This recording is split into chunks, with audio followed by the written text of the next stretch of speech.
Le dossier Enzo Fernandez revient avec beaucoup d'insistance ce soir et moi personnellement je pense qu'il faut laisser Enzo partir. Il faut laisser Enzo partir s'il a surtout envie de partir.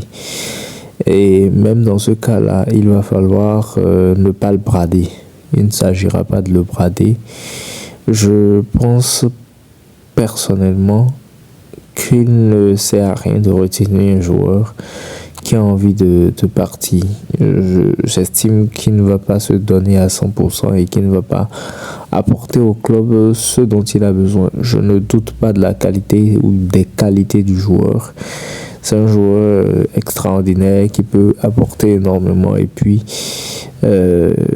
aujourd'hui il est quand même un joueur clé de Chelsea vu qu'il fait partie de ces joueurs-là qui peuvent porter le brassard de capitaine. Donc, personnellement, je ne doute pas de son professionnalisme et puis de ses qualités. Cependant, la manière dont son agent Pastore est en train de conduire son dossier ne semble pas très professionnel. Et on peut comprendre que c'est en partie à cause de la situation de Chelsea qui ne joue pas la Ligue des Champions cette saison. Et pour beaucoup de joueurs, c'est une raison d'aller chercher, d'aller voir ailleurs et tout. Mais si tant est que Enzo a envie de partir, il faut le laisser partir, mais pas le brader. Chelsea réclame 120 millions. Moi, je dirais qu'il faut demander plus pour des concurrents directs comme Manchester City, puisque actuellement le prétendant le plus sérieux c'est Manchester City.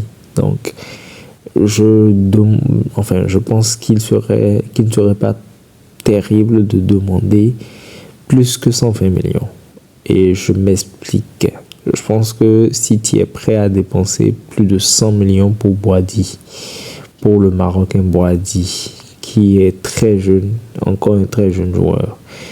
Enzo, il a déjà fait ses preuves, il connaît la Première Ligue, il peut apporter énormément à Chelsea et il connaît Maresca.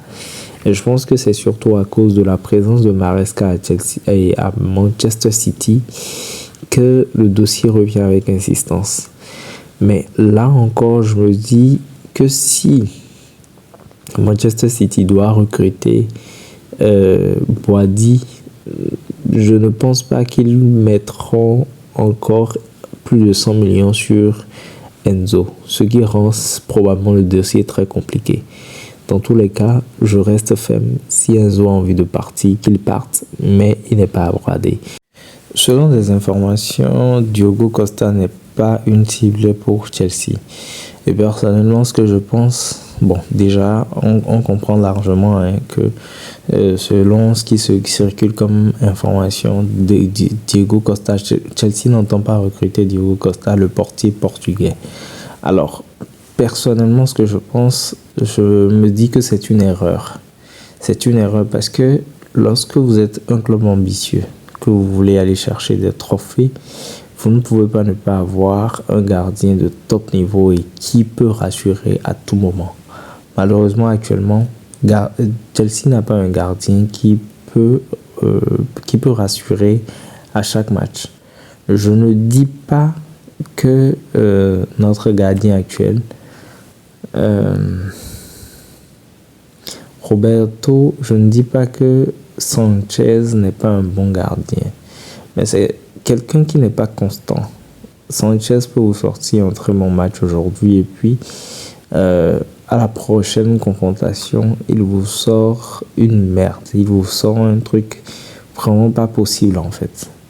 Et c'est justement ça le problème. Vous ne pouvez pas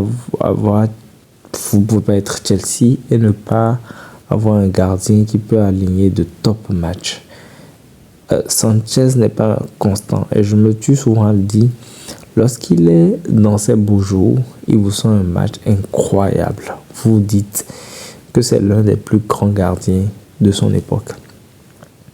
Et puis, vous vous surprenez de voir ce qu'il fera comme prestation à la toute prochaine confrontation. C'est justement ce qui me dérange beaucoup chez Sanchez. Sinon, il a de très bonnes qualités et quand il est en chambre, quand il est dans ses beaux jours, il se montre très intéressant. Et moi, je me dis que c'est peut-être parce qu'il n'a pas de concurrence. Si vous recrutez Diogo Costa, ouais, je suis d'accord que si Diogo Costa vient, Sanchez, sa présence serait de trop. Mais je pense qu'il a fait énormément. Ça fait déjà 2 ou 3 saisons qu'il est là. Et du coup, s'il ne peut pas progresser, s'il ne peut pas apporter à Chelsea ce dont Chelsea a besoin, il vaut mieux s'en séparer. Il vaut mieux s'en séparer. On ne va pas l'attendre éternellement. Bref, je pense personnellement que c'est pas la meilleure idée de ne pas aller sur Diogo Costa. Il aurait mieux fallu de tenter le coup. Dites-moi ce que vous pensez en commentaire. Je serai très heureux de vous lire. À très bientôt pour une nouvelle vidéo.